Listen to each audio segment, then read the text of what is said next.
लोग अपने महाराज माई बाप को भूल जाते हैं और कहा मैं उसका एक मित्र ही तो हूं, उसके साथ खाली एक कक्षा में पढ़ा ही तो हूं।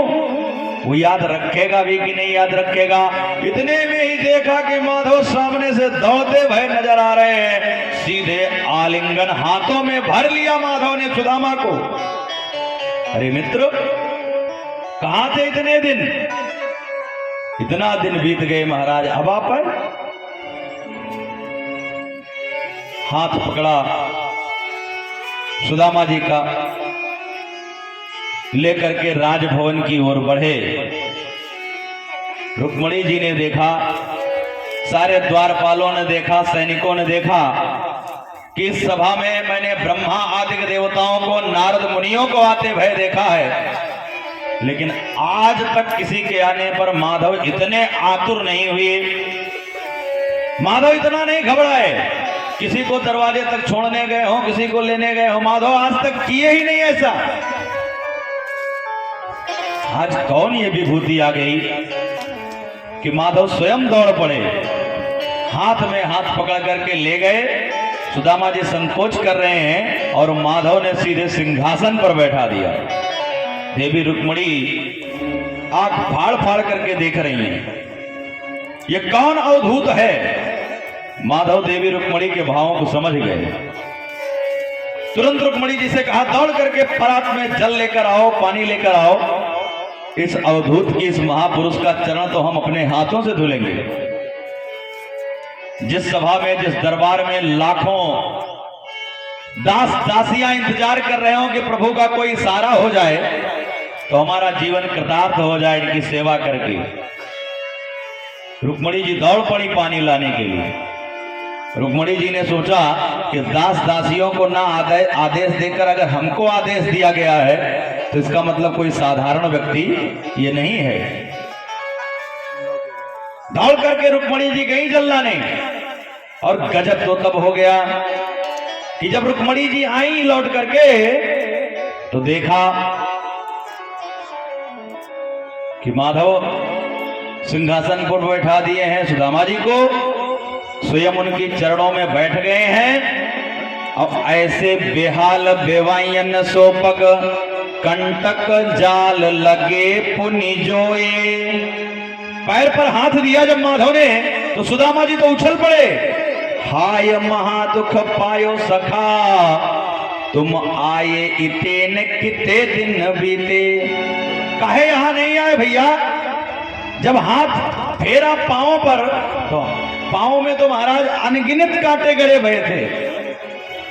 हाथ जैसे ही कांटों में लगा, खरक गया। सुदामा जी उछल पड़े और देख सुदामा की दीन दशा, करुणा करके करुणा निधि रोए।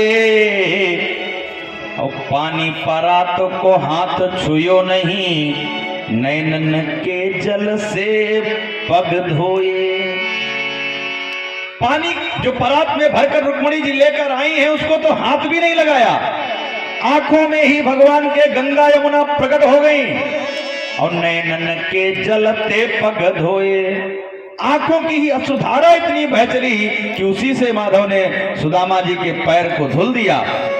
प्रीतो व्यमंचदीमंबन नेत्राभ्या पुष्करे क्षणा।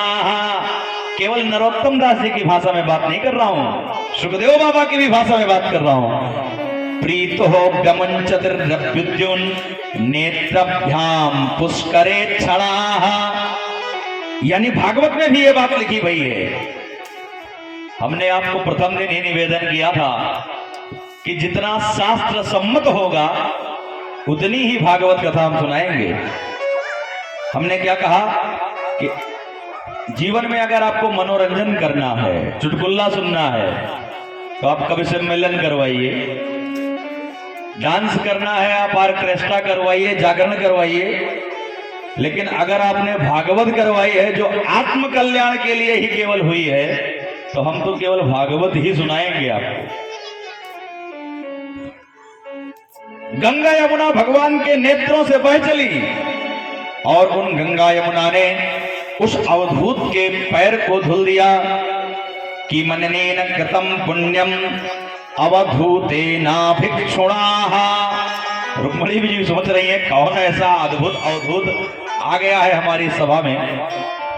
इसके ठाट तो देखो, स्वयं लक्ष्मी रुक्मणी जी दौड़ करके जल लेने जा रही हैं और स्वयं लक्ष्मीपति इसके चरण धुल रहे हैं। सुखदेव बाबा राजा परीक्षित से कहते हैं कि धन्य है वो ब्राह्मण सुदामा के रूप में जो ऐसे अवधूत के रूप में पूज रहा है और हमारे देवकी नंदन उसको पूज रहे हैं।